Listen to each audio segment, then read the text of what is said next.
Welcome back. We are here for the start of our Vuelta daily podcast, which is going to be coming to you for the next 3 weeks. Today, we're going to unpack all of the action from stage 2. We'll have a little look back at the time trial as well. But we couldn't talk about the Tour de France Femme avec Zwift.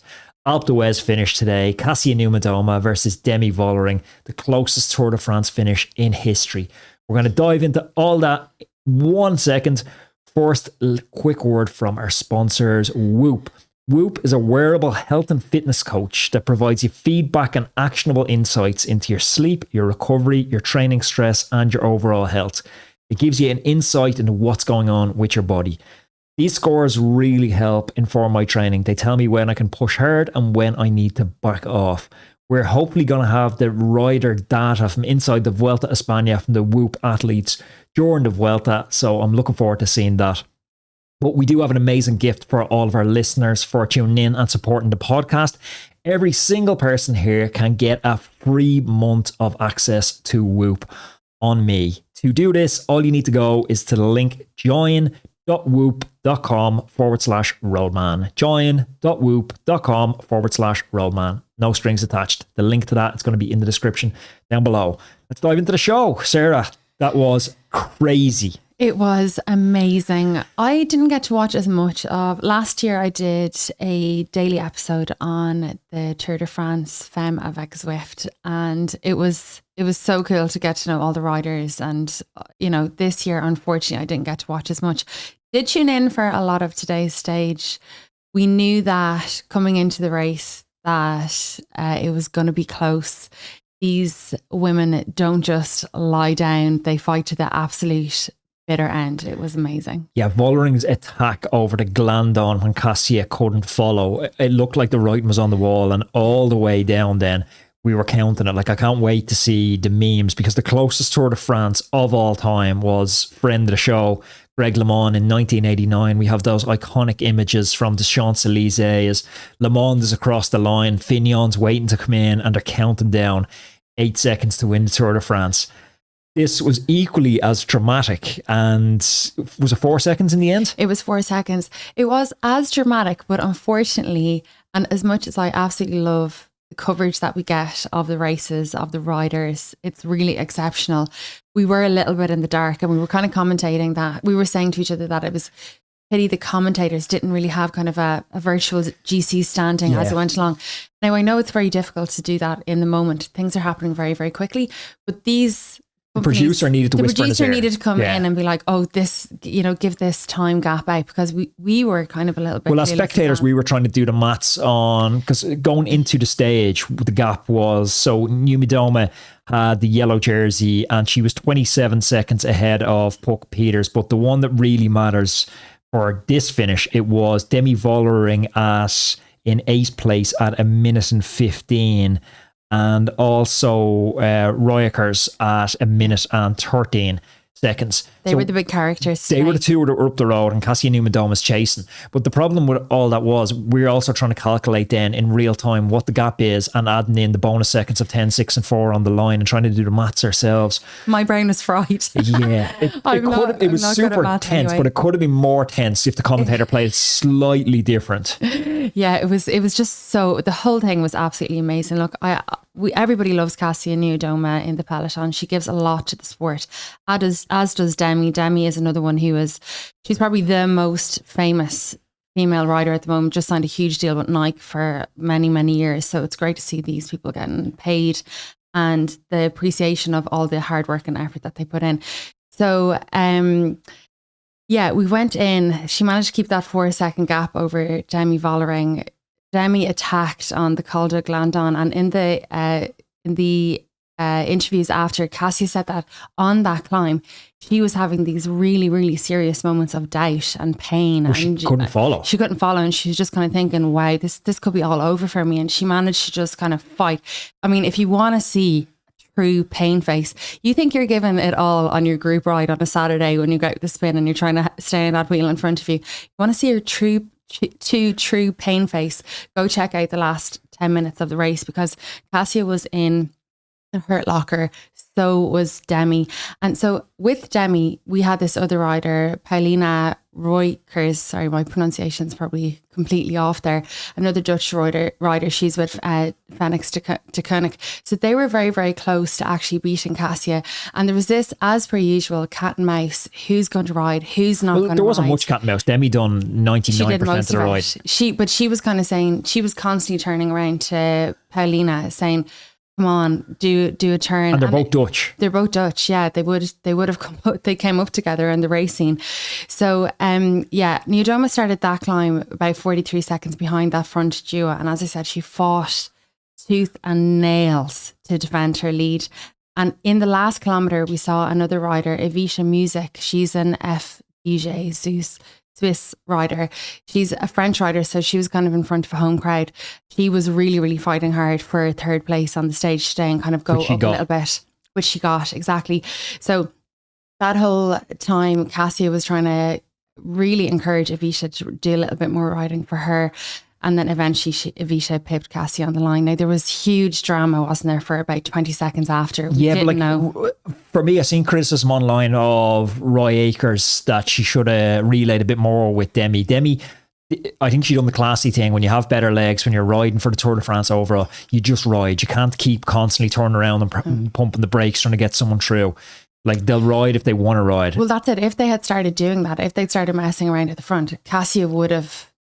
she would have. Well, the gap would have closed faster. The gap would have closed faster. Exactly. The criticism is a little bit unfounded because Demi does 99% of the riding up the climb and then still wins the sprint. So if Roy Akers had legs, she would have won the sprint. She was obviously hanging on for dear life. I think that's the difference between like being an armchair fan of the sport and someone who's sat in the wheel and experienced that. Like, it makes sense. It's in both their interests. They're both going into first and second in GC in the Tour de France in whatever order they can decide on the line.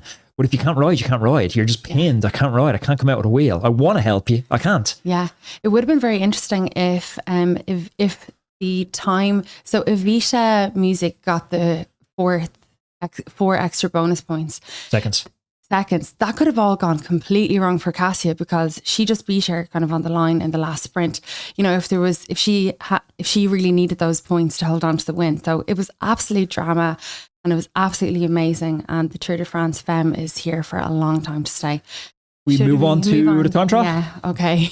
So Ineos Grenadiers launched from La Vuelta. We've moved on to the time trial from La Vuelta. We're back to the lads. Now. We're back to the boys. The Vuelta. Yeah. So Vuelta kicked off yesterday. We're going to do every day live is the plan. And we didn't cover the TT. There's probably not a full podcast in the TT. They're a little bit boring. I'm geeking out on them because I'm in TT mode at the moment. But we'll do a little quick recap of the TT and then we'll move on to today's drama and Wout taking the stage or taking the jersey today, which was brilliant. A little bit of kind of news. I like to go through what's been going on in the publications over the last 24 hours. It's come out in one of the publications, Cycling News, I think, that Ineos Grenadiers, this journalist was looking at the bikes, going around the paddock, looking at the bikes, and it looks like Ineos Grenadiers have got no paint on large portions of the carbon frame of their bike. That's not going to save Ineos. Ineos are crumbling. That lack of paint's going to just show the cracks in the whole Ineos foundation. They've been working with Formula One aerodynamicists, and they're basically pulling out all the stops. Ineos, i.e. This was Dan Bingham's left them probably. They're always into these tiny, tiny marginal gains. But two of the riders of note that are using these bikes, which have so on the carbon, they have a lacquer, a clear lacquer. So you can just see, it looks like it's just raw carbon. And they've got a very light coating of paint on the frame as well. And Rodriguez is using this, as is Josh Tarling. So it says that perhaps because the two riders are a little bit taller in stature, they're using larger and heavier frames and they're looking for all those tiny, tiny, reduction of weight and aero gains that they can get. So I wonder is it any more fragile because Josh Tarling hit the ground at about 4 kilometers to go today. So be interesting to see. Yeah, Tarling hasn't had a good couple of days. We'll get into that really in a second. Quickly before we move on, I know there's a lot of interest in this because UAE team Emirates were fined almost €4,000 because the riders all wore a special kit onto sign on. It was special. It had yellow and it had pink on it, and that was to mark Pogacar's Giro Tour double. So each of them were fined 500 Swiss francs and docked 15 UCI points apiece for wearing an unauthorised jersey during the team presentation in Lisbon. So that's kind of interesting. Do you know why that's an extra kick in the teeth at the moment? Swiss franc is very strong at the moment. Oh, is it really? Yeah, really is really strong at the moment. I don't know. It just feels like the UAE team Emirates have deep pockets. I don't think that will hurt them too much. I'm sure they knew they were going to get a fine for that. So, and they were just like, yeah, let's go for it. Yeah, these jerseys, we've seen this with Sedal Quickstep or now Sedal Quickstep TRex or something for... TRex Quickstep. That's the new formal name. It's nonsense. Like, you hate this, don't you? I just hate it. It cheapens the brand so much. Like, think about, I grew up as a football fan. Would you ever get Arsenal rebranding for the Champions League? They're Man United T-Rex for the Champions League this season. It's nonsense. There's no pride in the brand. They're not building any brand equity in the franchise. And that's why, as cycling fans, we don't really connect to cycling teams. We connect to individuals. You're a big Roglic fan. You don't stay following Jumbo after Roglic leaves. You're now following Red Bull. So I just think it's terrible. And, I come back to it all the time. But the only team that's done it well, even though they're not a pro cycling team, it's Legion. They're like a Conti team out in the US. But they're the only team that's building some brand equity in the actual brand. I don't know why there's not a team that steps up and has some pride in trying to build a brand. And every time they do this, putting dinosaurs on the front of the jersey, like it was kind of cool at the start when EF done it a few years ago with the Palace collab. But it's just so tried and done now that I think it's nonsense in an era where we're talking about sustainability all the time to totally rebrand buses, cars, all their apparel, their kit. It's just... Yeah, it'd be amazing to see some kind of continuity going on for like 10, 15 years in a team and following that journey. I completely agree with you. I think anyone who listens to the podcast religiously will know that Anthony talks about this roughly about it every 8 weeks. So it really grinds your gears. Do you have the TT results? Yeah, so the TT results from yesterday. Give me the top 3 or 4. Okay, perfect. So in number 1, the time trial took him 12 minutes and 35 seconds. That was the American champ, Brandon McAnulty, in that absolutely killer Stars and Stripes jersey. I think that was so cool. Second him, little Trek driver. He was 2 seconds behind. You call him a driver? Did I? Cyclist. A car won't go as fast as these lads. Mateusz Vacek, and yeah, he's a little bit of an unknown rider for me. Then in third we had Wout van Aert. Fourth we had Stefan Kung, and then we had Team Visma Lisa Bike again, one of Wout's teammates, Eduardo Affini. And that was kind of the top 5 yesterday. Did you enjoy the time trial? Yeah, it didn't throw up. It threw up a couple of surprises, but I know Josh Tarling was super hyped going into the time trial. He was the out-and-out bookies' favourite. And maybe he underperformed, like Josh Tarling is 6th.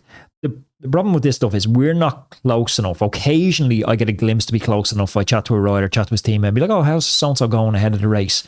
But generally, as a fan of the sport, we're not close enough to what's going on. Tarling was the de facto Olympic time trial champion. If you do the calculations, he would have been the Olympic gold medalist, but for a puncture. And the kid is only 20. He specialises in time trials. It's 2 weeks ago since he missed out on that medal at the Olympics. And he hasn't been in a good place mentally since that. His training hasn't gone well since that. We only found out all that afterwards. He seemed like a wreck of a lad in the interview. Like, I really felt sorry for him, like the weight of the world's on him. He seemed devastated. Like, if we hadn't known how poorly he dealt with the loss of that Olympic medal, we wouldn't have hyped him as the favourite. So I think he performed basically as we could have expected, given his run in to it. I mean, what else would we have learned from that TT about the GC contenders? The opening time trial, because this is not much longer than it's a prologue essentially. I think the opening time trial, it's like the opening scene in like a Shakespearean play or something. Like, no big drama unfolds, but you get a little glimpse as to how the story's going to unfold. So if we start looking down at it, Brandon McNulty, he's going to be a non-player and he's going to be in support of Yates and Almeida for the duration of the 3 weeks. So we didn't learn much there. Vacek, he was, I think, 11th. He pipped Ryan Mullen. Ryan Mullen was 12th in the Olympic TT. His prep obviously went super well. He had great legs that day. Again, we didn't learn much. He's going to be largely in support of Theo Geoghegan Hart. Wout didn't learn much again. When we start learning stuff is down at Primoz Roglic, only 17 seconds back in 8th place. Crashed out of the Tour de France with a broken vertebrae. We weren't sure if he was going to be able to sit in that position. We weren't sure if he's going to be able to generate power, how his preparation went. What we learned is his preparation went pretty well. And Roglic is here for his 4th Vuelta a España, and only one rider has ever won it 4 times before, so he's stepping into history. João Almeida in 10th place as well, only 2 seconds behind Roglic. So you're starting to see how the GC guys stack up. So really impressed with Almeida, but Sepp Kuss, I think, was a victim of this. We don't have Kuss's result on it, but I think he lost roughly 50 seconds, 30 seconds or so back on Roglic, 35 I think back on Roglic, my recollection. But that's a blow for the defending champion already to be given away that much time. So I think when you're looking at the results, you can look at it almost through the eye of GC and think, okay, what are we learning about these guys? Sepp Kuss did come out today after that TT result before the stage and say, and he basically said that La Vuelta is always decided in the mountains. So he's not stressing about this. He was always going to lose time as well. Yeah, even his style on the TT bike it's not as fluid, it's not as smooth. He's not a TT rider. So yeah. Okay, so then we already covered Josh Tarling. We know that was kind of disappointing. The other thing that I noticed is that Little Trek weren't wearing Bontrager helmet, even though that's the helmet sponsor. Yeah, I don't know if Bontrager do a TT helmet. Okay. Or if they do, it's maybe not a very fast TT helmet. I noticed that as well because Vacek wore a Puck Aero helmet and then Theo Gegenhardt wore a Met helmet. Yeah. And they both wore them unbranded with all the labels and stuff taken off them. But yeah, time trial helmets are super important for your coefficient of frontal drag. Now, I'm time trial bike at the moment, just got one a couple of weeks ago, and I'm really geeking out on it. So a lot of the riders like Remco, who are sponsored by Specialized, they get a helmet, they put it on them, and then they have to make their body fit the helmet. For amateurs, it's the opposite way around. You can go to a wind tunnel, you can go to someone like Matt Bottrell, who's an amazing bike fitter, and he will tell you what helmet is best for your, particular physique. But most teams have to be just sponsor compliant, but whatever's going on at Little Trek, they've said to lads, you've carte blanche to wear the fastest helmet for your body shape. So I'd say there's a marginal gain in that for the lads, but and Theo Geoghegan done a good job as well. Yeah. He was one of the ones who I would have said came out of that time trial with, Theo Geoghegan came 26th at 31 seconds back, which is, just over 10 seconds back on Roglic, which is a super ride from him. So how much is to do with the helmet? How much is to do with the legs? Suspect it's more legs than helmet, but yeah, I'd say so. Okay, so let's get into today's stage 2. So today's stage 2 started in Cacas and finished in Orem. Wes, who's a fluent Portuguese speaker, was trying to coach me on how to say them. He's over there laughing. I think I got the vote wrong. But 191 kilometers. There was a Cat 4 climb near the start, and then we had a spicy enough, only in the Vuelta, could a 7.1 kilometer climb, average 3.3%, be a category 4 climb, and that looked spicy enough from TV, and that was with 19.1 kilometers to go. But this was going to be a stage for sprinters, because there's only 2 stages for the sprinters in the entire Vuelta, really. That's today and that's tomorrow, and that's why we've seen such a bad roster of sprinters coming to. We can't really call Wout van Aert a sprinter. Caden Groves is maybe the only sprinter. Corbin Strong from Israel, the only real sprinters that they're really going to suffer for the next 3 weeks to have 2 opportunities. Wouldn't be surprised to see them going home at the end of the first week. Yeah, another person we saw going home, unfortunately had to abandon due to a crash, is Dylan van Baarle. Disaster. Yeah. Paris-Roubaix winner, key lieutenant for Sepp Kuss in the defence of his Vuelta. Kuss obviously coming into this off the back of his Vuelta Burgos win, so he's good legs. He'd be absolutely gutted. Van Baarle is a man who can paper over some serious cracks, whether it's crosswinds, chasing breaks. He's a Swiss Army knife to have in the team, and to lose him in a feed zone crash. Yeah, exactly. Oh, and I think he must be absolutely devastated. Listen, this guy is as tough as old boots as well. Unless this was very, very serious, he wouldn't be abandoning the Vuelta on day 1. Problem. Yeah, an elbow problem. Okay, I have loads of questions about what unfolded today. So we saw the break. It went out. The token Spanish break, 2 lads up the road. It always is, isn't it? Yeah. They're motivated. See, they get these wildcard entries, and then their director must have like a gun to their head. You need to get in the break today to get television time. Absolute suicide mission today. It was never going to stick on, as we said, 2 opportunities for sprinters. So it was always going to be a sprint day today, but they had to go out and try. They went out, they were just over 5 minutes at one point, you know, but how do we know, how does the chasing group know when is the perfect time to actually They got it go and badly try wrong and, today. right? To make the catch. Yeah. Oh, they got it badly wrong today. You don't want to. So when the break goes, so the races normally takes quite a formulaic setup. So chaos at the start to establish a breakaway. Today it rolled away pretty easy, but generally it's a bit of chaos to establish a breakaway. Break goes, they let them get a huge amount of time.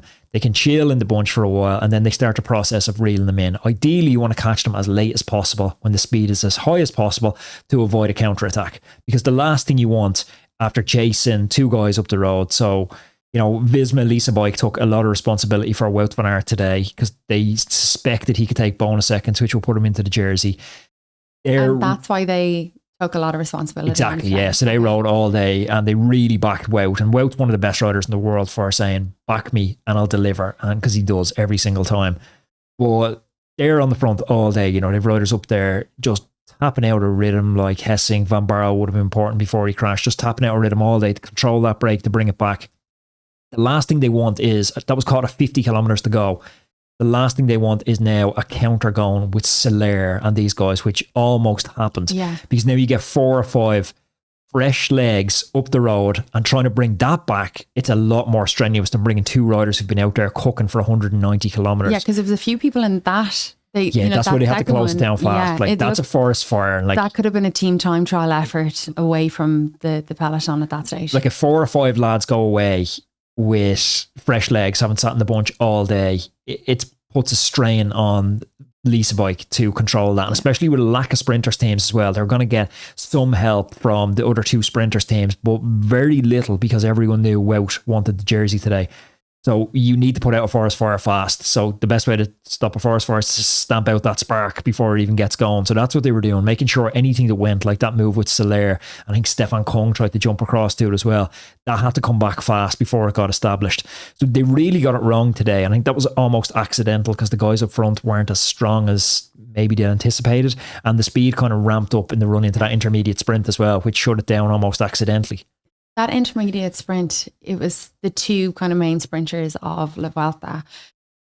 How much of an indicator are these intermediate sprints as to how the sprint jersey is actually going to play out over? You know, I know we're kind of a little bit in on sprints this over the next couple of weeks. Yeah, well, look, it was a pretty good indicator as you know, as the stage went, because Caden Groves, the 2 lads were up the road still, but Caden Groves got third in the sprint and Wout got fourth, and they turned out to be the first and second on the stage. So yeah, it was a pretty good indicator. Sometimes in the Tour de France, it's hard to know because you just don't know if somebody's sprinting at like 60%, 70%, 80% capacity. We've seen Cavendish in years where he's been super dominant in the final sprints, really mailing it in those intermediate sprints. So it's hard to tell. It depends, but it does look like Caden Groves is faster than Wout van Aert in those straight up sprints, but I'd imagine he's going to find it very difficult to hold on to the green jersey over 3 weeks because Wout's going to get over climbs that Caden isn't. And Caden, I wouldn't say I'll even get to the final stage. Then just going back to the break, when the break is caught, let's say those 2 guys, the average pace of the race is quite slow.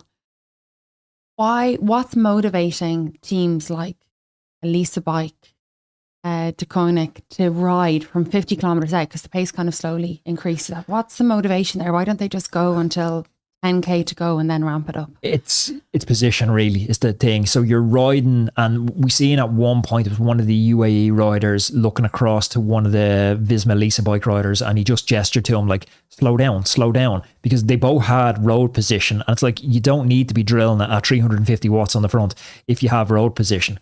You only need to go as fast, like you need to go the minimum speed to hold your position is what you should be trying to do. At 50k out, full gas on the front makes absolutely no sense. Even a hard tempo on the front makes no sense if there's no one up the road and if you're not being challenged for position. The problem becomes you start getting swamped. Riders go, oh, this is pretty easy, I can move up in the wind, and they start moving up and swamping you, and that's when you need to keep the pace a little bit higher.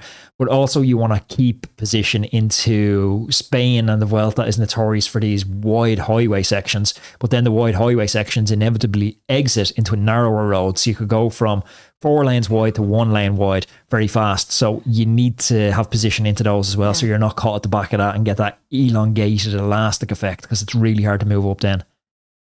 Okay, so talk us kind of through the sprint in the last. It was a weird type sprint. I thought Affini's done a great job. Yeah. Lisa Bike all day, they controlled the race, and they still had legs in the finish for Affini to come up and really control the last kilometre, and no one came out over the top of Affini. It looked like at one point they were going to get crowded, but Affini had enough in his legs, or people were hesitant to come around Wout. I anticipate, or I predict maybe, that people felt that Wout wasn't sprinting for the win. I didn't look at Wout and think he was sprinting for the win. Wout sprinted like a lad who was sprinting for a podium, for bonus seconds, because he only needed bonus seconds to take the jersey. He looked like a lad who was a lead-out man rather than sprinting for the win. And I think people were scared to come over the top of Wout because they knew he was going to go early. So it made sense to occupy that bubble behind Wout and then surf off him. And that's exactly what we seen Caden Groves doing, and Corbin Strong to a lesser extent. They waited for Wout to kick. Wout, you could see him looking around. He was nervous not to get boxed in because he needed to occupy a podium step to take the 10.6 or 4 bonus seconds to take the jersey. And once he seen that kind of Affini pulling off, he kicked early and he effectively leaded out the sprint. And, you know, it worked super well because he took second on the stage, taking 6 bonus points and the jersey overall. But for me, it was a sprint that, lacked that I want to win the stage vibes to it. Yeah. Well, he basically did what he set out to do. He's in the red jersey and looks great on him. They had a plan and they executed perfectly. Yeah, absolutely. It's amazing. Okay, so I'll quickly run through the results. So the stage, as we spoke about, Caden Groves, behind him, Wout van Aert. Then we had Corbin Strong from Israel Premier Tech, Pau Miguel Delgado, Leonard and Etveld from Lotto Destiny. So they were kind of the top 5. Following on, then we had the mountain stage. This was kind of interesting because Stefan Kung went into the mountain jersey really because he came 4th in the there was no time climbs trial. yesterday. No climbs They have to give it to yesterday. someone. So he wore the mountain jersey all day today. And he really fought to get a couple of points as well. He went I for guess he everything. liked the look of it. Maybe he committed and he painted his shoes last night or something. So he's like, I may as well get another day. They wrapped his bike. But you know what? He's going to get tomorrow out of it as well. We'll get on to tomorrow in a minute, but he's going to get another day out of it, I would say. Yeah, I'll be shouting Stefan Kung on. I like Stefan Kung. Yeah, he's an unlikely mountain points jersey Mountain goat. wearer. Okay, and then the sprints, sprint points, we obviously have Caden Groves, Wout van Aert behind him, Matthias Vacek behind him, and then Brandon McNulty in 4th, and Louis Angel Mache. Yeah, they're a bit pointless after. It's only the top 2 that matter than that. The rest are coming from points from the TT. And then finally, GC, we have Wout van Aert in 1st, behind him Brandon McNulty and Matthias Vacek in 3rd. And actually, interestingly, we've seen Vacek, who's wearing the white jersey for the young rider competition at the moment. He seemed to get tangled up with a fan about 20k to go on the 4th category 7 kilometre long climb. And it looked like there was a bit of an argy-bargy between him and the fan. I'm not sure if a flag got caught in his wheel, but he could do a bike change. It looked like a flag got caught in his rear mech. That's what it looked like to me. But it did look like Matthias was having a proper word with this guy. And it looked to me like other fans were holding back the fan. Like he was trying to get into it. And with then the commissars done him no favours because they moved out, they created like a blockade. They moved out all the team cars for him to chase, held his car back, allowed other cars to pass only at speed. It took him forever to get chase. back on. Yeah, it took him forever to get back on. So a little bit of reaction after. Caden Grove said basically he had a very hard year, not having had a win yet, and came in super motivated to change that. He said, I had an injury in the spring and missed a lot of racing. Returned to the Giro, but wasn't fast enough to beat Jonathan Milan. So he's obviously absolutely thrilled with that win. And Wout said, of course I wanted to win the stage. My team did a really good job to make it a bunch sprint. It's unfortunate to arrive second, but also today I knew arriving in the first 3 meant the red jersey. So after all, it's a good day. So tomorrow we are continuing the Vuelta a España. We're starting in Lusa and we're going Castello Branco, 182 kilometers. We have a category 2 climb with 107 kilometers to go. We have an intermediate sprint with 51k to go. And we have a fourth category climb with 42k to go. That's 6.4 kilometers at 3.4%. This is going to be our second opportunity for the sprinters. I expect a rerun of today, maybe the exact same finishing order as well. Yeah, wait. And then we're into the mountains. Yeah. Folks, thank you for tuning in. We're going to be back tomorrow and every day for the next 3 weeks for our live Vuelta a España updates as soon as the stage is finished. If you can't wait till tomorrow, there's another video up here, which I know you're going to love. And take 1 second and click on the link down here to subscribe to the channel. That way you're not going to miss out on any of our live shows.